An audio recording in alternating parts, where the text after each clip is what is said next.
Hey everybody, welcome to day 3. I'm here with Jordan. Say hi, Jordan. We are going to finish up part 1 of this MedCram video. There's a 2-part MedCram oxidative stress video. We are about 2/3 of the way through part 1. So we'll finish up today, and then we'll start the second MedCram video on oxidative stress tomorrow. All right, so let's get into it. So there is some good data that excessive high caloric intakes from either a high carbohydrate or high fat diet will cause more of these 2 carbon units to go into the mitochondrial Krebs cycle. And then what will come out are more electrons, of course, which go to the electron transport chain. That's number 1. Number 2 is that oxygen is ready to accept any kind of electrons. It's ready to accept electrons down here in the electron transport chain. And if it's ready to accept electrons here in the electron transport chain, it could certainly accept electrons anywhere along this path, because more than any other species in the body, it loves electrons. Fortunately, these electrons are kept in the form of NADH and FADH2, which is fairly tightly regulated. But sometimes if there's too much NADH or FADH2, that can go awry. So the next thing that we need to talk about is what happens if oxygen up here starts getting electrons outside of the electron transport chain, either because of misfortune or on purpose. Let's talk about superoxides. All right. So before he talks about superoxides, which becomes really probably the main part of the video, let's just clarify any questions that you may have. So George, why don't you just quickly review what he just said, what's happening there in the electron transport chain, how is it regulated, and when he says these electrons can leak either by misfortune or on purpose, I'm assuming when he says on purpose, he means from overeating, which he mentioned earlier, that if we eat too many carbs and fats. Yeah. And he also doesn't mention proteins there. Do you want to mention why that would? I think we talked about this a little bit in the last Let me video. fix this. But we can go over it a little bit more in depth. The main reason why I think he's not mentioning protein specifically, we'll start on that point, is that proteins themselves are not directly metabolized the same way as fats and carbohydrates are. Fats and carbohydrates can be broken down into glycerol and glucose and short-chain fatty acids pretty easily, just through enzymatic interactions. Proteins are made up of amino acids, and those are not so easily broken down into 2 carbon units like fats and carbohydrates are. So you have to do something called gluconeogenesis, where you turn these other amino acids into sugar, and then those are used for metabolism. So it goes through an extra step, which takes more energy, which is not as readily available for metabolism as the fats and carbohydrates are. Terrific. And I actually don't know the answer to this question. Sometimes I'm asking you these questions in order to trigger commentary for the viewers here. But what do you think he means by misfortune when he said, I mean, is he talking about perhaps environmental stress, oxidative environmental stress? Like, what would be an example of misfortune? Misfortune, yeah. I guess, misfortune would be, I guess, environmental stress. Or is it, or could there be old age? The just physical damage to the mitochondria. I mean, he might be including overeating in misfortune. Like he's saying, it's unfortunate that people are eating so much food, because he did say if there's too much FADH2 and NADH, right, that it can be a problem and that these electrons can leak. That's because there are so many electrons. You're eating too much food, too many calories, even if it's good food, even if it's healthy food, that's still going to back up the electron transport chain, and that will cause that leakage. It'll cause damage and stress in the body. So he's probably just grouping all of those things together, I think. Great. So we're going to get much more into that with the eating component and the electron transport chain and oxidative stress in a few minutes. So let's continue on the video where he starts talking about superoxide and a few other things here that we're going to need to talk about. Okay, so this is where you really have to listen up and refer to this and slow it down if it's too fast, because this is really important here. We're going to talk about oxygen. So we talked about oxygen being available to be the final electron acceptor in the electron transport chain. And so what we're going to do is we're going to go through this and show you what happens every time we add an electron. When we add an electron to oxygen, we get something called superoxide. And I'm going to put a big dot here to symbolize the fact that this has a single electron added to it. Whenever you have a single electron added, in this case, this becomes what we call a radical. So whenever we see this dot, this is a radical. That means that this thing can be very reactive and it's very dangerous. And it can actually cause damage to your DNA and cause very bad inflammation. That's important because the body actually uses this to kill bacteria, and we'll talk about that more. If we were to add another electron to that, we would get hydrogen peroxide. We know that hydrogen peroxide kills as well. We add another electron to that, we're going to get something called a hydroxy radical. Again, I'm going to put a big dot here so you can see that that is a dangerous species. If we add another electron to that, we finally get to water. So the ones that are dangerous are the ones with the hydroxy radical and the superoxide. I'm going to put the name of this here so you can see. This is known as superoxide, and this is a hydroxy radical. This is bad for living things. So if you've got something living inside of you that you want to kill, the cells will make this, neutrophils, etc. That's exactly what they do. In fact, in the neutrophils, there's something called NADPH oxidase. Anything that ends in an ACE is an enzyme. So NADPH oxidase is an enzyme that oxidizes NADPH. When it's oxidizing NADPH, it's actually reducing oxygen to the superoxide radical. So this here is a bad player. This here is a bad player. So when these things start to accumulate in your cells, your body has to have a defense mechanism to get rid of these things. Hydrogen peroxide is not a radical, but it's not exactly the best thing either. And so we have to come up with solutions. So one of the enzymes that's really one of the great solutions to having superoxide accumulate in your body. Oh, no, I'm going to leave you on a cliffhanger. What could that be? Well, let's just explain what's going on here first. And Jordan, why don't you, well, I get a marker for up here. Yeah, sure. Why don't you just explain a little bit what we just heard and clarify a little bit about what he means by that whole pattern of adding electrons and what's going on there. So I just want to clarify his definition of free radical a little bit. He said that it's something that you get when you add an electron to a species, which is not really the case. What actually happens with free radicals is that normally in a species, in an atom, the electrons come in pairs. And if you have an unpaired number of electrons, so if you have, let's say, an extra electron on top of the fact that there are 3 pairs, that will be a radical because that last electron is not paired to another electron. Once that becomes paired to another electron, it's no longer a radical, but it really wants to pair that electron, so it's particularly reactive compared to most other chemical species. So if you have a free radical in your body, it has that one unpaired electron, it's going to pull that electron from anything it can get it from. It's going to pull it from things that make up your cells, it's going to pull it from, components of your body, anything, and it's going to form something that's not a radical, that's more stable, because chemicals at the end of the day want to be stable. So that's what a free radical is. So that superoxide is basically you're taking molecular oxygen, O2, and you're adding one more electron to it, and that's making the molecular oxygen even more reactive. We're going to pause for a second while I do this so that Jordan maybe could write a little bit what's on the board here.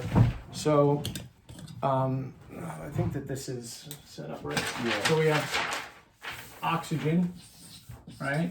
And then that moves. So we're going to go to superoxide next. So we have O2, and he put that here. So we'll kind of pause here, right? So he's talking about the superoxide. And why don't you go ahead and talk about superoxide a little bit? Yeah, so superoxide is, as he's saying, it's an oxidizing agent. It's also a free radical. It's going to pull those electrons from any bodily components that you'll let it, basically. So if you don't have an abundance of antioxidants in your bloodstream, if you don't have an abundance of mitochondrial antioxidants like ubiquinol, you're going to be oxidized by the superoxide. You're going to have your cellular components have their electrons ripped off, and that's not good. That causes damage. That causes not only structural damage, but also DNA damage if it's in close proximity to where the DNA is stored. So, I mean, that's actually the general case with both the superoxide and the hydroxy radical. He mentioned that hydrogen peroxide is not a radical, but that it's still an issue. It's not a radical, right? But it is very likely to cause radicals in the body, in solution, in contact with other things. Once you split, so can I draw something? You're talking about hydrogen peroxide? Yeah. So some people, while you're talking and sitting up here, some people may be surprised to learn that it's actually hydrogen peroxide that's turning your hair white as you get older, right? And under stress, isn't that right? Yep. So that extra stress that we're always feeling as we get older and we're going through really hard times, literally is turning your hairs gray. That's what's doing it, is the buildup of hydrogen peroxide. Yeah, you can't see these very well, but I'll darken them. So each of these dots represents an electron, and each of these lines represent 2 electrons. This is why hydrogen peroxide is such a strong oxidizing agent. If you look here, you see this is an OH with an unpaired electron. If this bond splits, this forms two of these with an unpaired electron here. So you're forming 2 hydroxy radicals every time hydrogen peroxide reacts with something to cause oxidation. So in actuality, it's just as bad as there being OH radicals in the first place. So your body is going to try to preemptively prevent the hydrogen peroxide from forming these 2 radicals by beating it to the punch and giving it an extra electron from the electron transport chain to begin with. So it's going to try to prevent that from becoming 2 OH radicals and allow it to become that inside the mitochondria where there are things that, or there are supposed to be things at least, that prevent that damage from the oxidation. Outstanding. All right, so let's continue with the video, see what's what. It's something called superoxide dismutase. And that's an important thing to understand. So superoxide dismutase takes the superoxide molecule, actually takes 2 of them, and converts it into an oxygen molecule and into a hydrogen peroxide molecule. So in other words, it gives one of these electrons to the other species and turns one of them into an oxygen and the other one into a hydrogen peroxide. So there's 3 types of superoxide dismutase. There's type 1, there's type 2, and there's type 3. One of these is in the mitochondria, another one is in the cytosol, another one is in the extracellular matrix. And just so you're aware, the elements, the metals that are required for this enzyme to work, very interestingly, are zinc, copper, and when we're talking about the mitochondrial version of this, manganese, or Mn. So these are very essential elements for superoxide dismutase to be able to work on this superoxide to get rid of it. That still leaves us with this hydrogen peroxide. So the next enzyme, which is very essential, is something called glutathione peroxidase. We'll abbreviate that as GSHPX. Glutathione peroxidase does exactly what you think it would do. It takes peroxide and it reduces it by giving it 2 electrons to water. Well, where does it get those 2 electrons from? Glutathione can be in 2 forms, a oxidized form and a reduced form.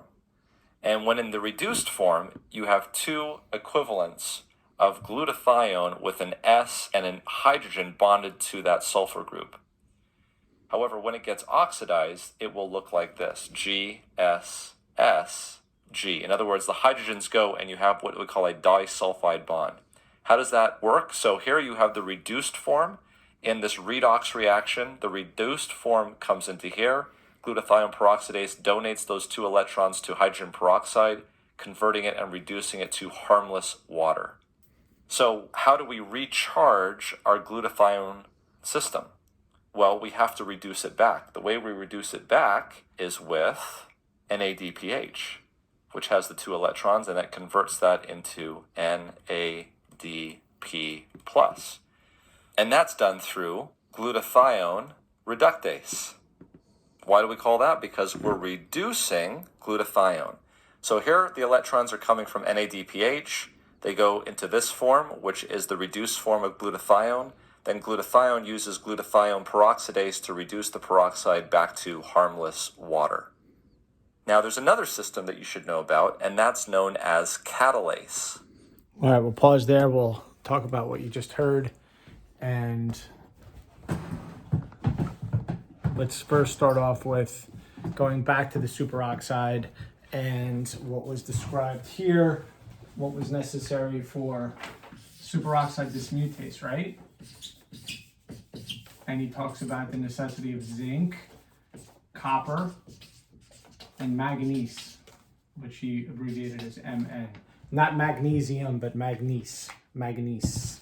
Why don't you talk about that a little bit, Jordan? Why are these metals necessary? You actually gave me some very interesting information the other day about this, but yeah. Why don't you share what's so important about these metals being here, and why is it so consequential when it comes to dealing with superoxide? Metals, yeah, so metals are cofactors for a lot of different enzymes. There's a lot of enzymes in your body that use binding pockets for things like copper, zinc, magnesium, tons of different metals, iron, like especially with hemoglobin.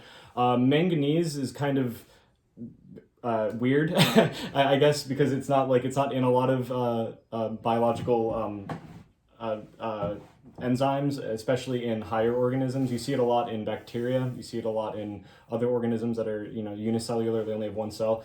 And the reason why that's interesting is because it's one of the many pieces of information that we have to support the fact that mitochondria actually evolved from bacteria cells millions of years ago. Because the fact that the mitochondria is using this manganese superoxide dismutase like bacteria cells do is pretty weird if it's in a human cell. So that's part of the reason why we think that mitochondria were a bacteria that developed a symbiotic relationship with cells long ago, like millions and millions of years ago. This we didn't actually even get into. Maybe we'll take a moment to explain this theory of mitochondria and like why this is so interesting. Mm-hmm. Is that there is this situation where there's mitochondria in cells, and so you have bacteria in a symbiotic relationship inside of a cell. And why is this happening? How did that happen? And it turns out that this relationship turns out to be extremely beneficial for the organism. So if you there's a book by the name of Sapiens. The author's name is escaping me right now, but he makes the point that of all of the different types of species of humanoid-like people on planet Earth, a million years ago, he argues that the reason why we emerged as the preeminent species is because we learned to create a symbiotic relationship through trade. He recognized that through trade, if you have something I need and I have something you need, then when times are tough, we can work with each other. Similarly, cells with the mitochondria, the bacteria, very much had a relationship like this, where the cell offered something to the mitochondria, and the mitochondria offered something to the cell. The mitochondria is essentially being offered shelter from the outside. Bacteria cells are not very hardy. It's pretty easy to kill a bacteria cell, even though sunlight can kill a bacteria cell. So the fact that this mitochondria could go live inside of a cell was a pretty good deal for it, and all it had to give in return was produce energy for the cell by allowing some of its metabolism to benefit the life of the cell. So sometimes when you're hearing some of this biology, it may sound really weird because there's things that are indicative of a cell, right? And there's things that are indicative of mitochondria, and yet they have this symbiotic relationship. There's really two things going on at once. And they have two different sets of DNA even. Exactly. You have mitochondrial DNA and then your DNA, right. And they're not the same. That's another huge piece of evidence. And you'll hear about mitochondrial DNA in the next video. So just to be clear, this is why things like zinc, copper, manganese are so important. You're going to hear a little bit about iron. And then he talked about glutathione. Now, I put out a video about glutathione at least a year ago, and I talked about it in the context of drinking alcohol. And glutathione is very expensive for your body to make. There's a lot of processes that your body needs to go through in order to make glutathione, but it's really the body's sort of master antioxidant.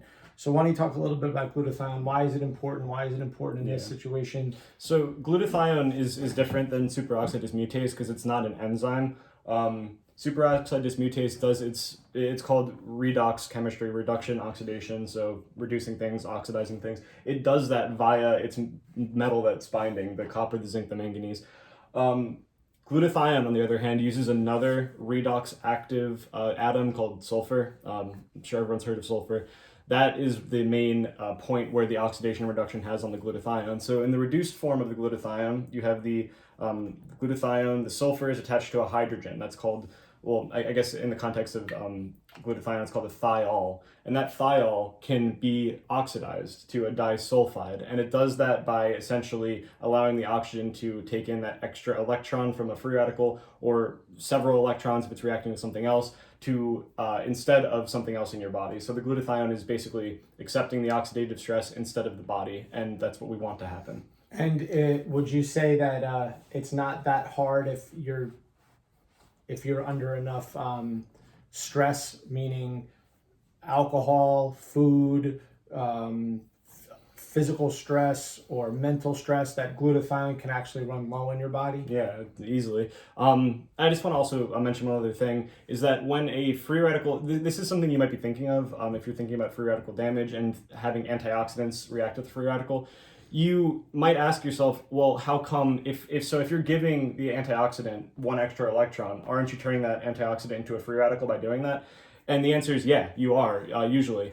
And the way that that's mitigated is that assuming that you have enough glutathione, the hydroxy radical reacts with the glutathione, the superoxide reacts with the glutathione, puts a radical on the sulfur, and then another molecule of glutathione reacts via its sulfur with that extra electron, forming the disulfide bridge. So you're essentially sequestering the free radical before it ever gets to escape. So this glutathione is most likely going to be in the proximity of other glutathione molecules. So if it's there to react, it's going to react with another glutathione molecule and form the disulfide instead of it escaping somewhere else. But antioxidants do become free radicals usually when they react with with another free radical. So you need to have enough antioxidants to mitigate that.